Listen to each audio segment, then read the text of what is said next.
આપ જોઈ રહ્યા છો ક્વિક ન્યૂઝ। તમામ અપડેટ્સ મેળવવા માટે ચેનલને સબસ્ક્રાઇબ કરો। 3U क्लीनर्स देश की रक्षा जवान करते हैं, आपके घर की रक्षा 3U क्लीनर्स करेगा। आपना नजीकना प्रोविजन स्टोर्स पर उपलब्ध 3U क्लीनर्स। માંગરોળના ઐતિહાસિક માંડવી ગેટનું નવનિર્માણ થતા મહાનુભાવો દ્વારા ખુલ્લો મૂકવામાં આવ્યો। જૂનાગઢ જિલ્લાના માંગરોળના માંડવી ગેટ થોડા સમય પહેલા ટ્રક દ્વારા અકસ્માતે પડી ગયો હતો, જેથી નથવાણી પરિવાર અને બજરંગ મંડળના સહયોગથી ફરીવાર નવનિર્માણ કરાયું હતું।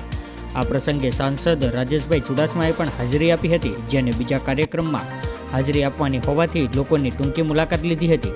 બાદમાં માંગરોળ નગરપાલિકાના પ્રમુખ મો હુસેન ઝાલા, ઉપપ્રમુખ વિઠલાણી દ્વારા ગેટનું ઉદ્ઘાટન કરવામાં આવ્યું હતું, જેમાં પૂર્વ ધારાસભ્ય ભગવાનજીભાઈ કરગડિયા અને પૂર્વ ધારાસભ્ય ચંદ્રિકાબેન અને સ્વામી મંદિરના પૂર્ણપ્રકાશ સ્વામીજી અને ઘાંચી મુસ્લિમ સમાજના પ્રમુખ મુફ્તી હનીફ જાડા સહિતના નગરપાલિકાના સભ્યો તેમજ હિન્દુ મુસ્લિમના તમામ આગેવાનો ઉપસ્થિત રહ્યા હતા।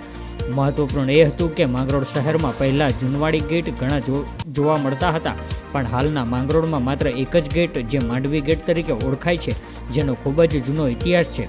આ ગેટને બજરંગ મંડળ ગ્રુપ દ્વારા જાળવણી કરીને માંગરોળની શાન જાળવી એક મહત્વનું પૂર્ણ કાર્ય કરી આપ્યું।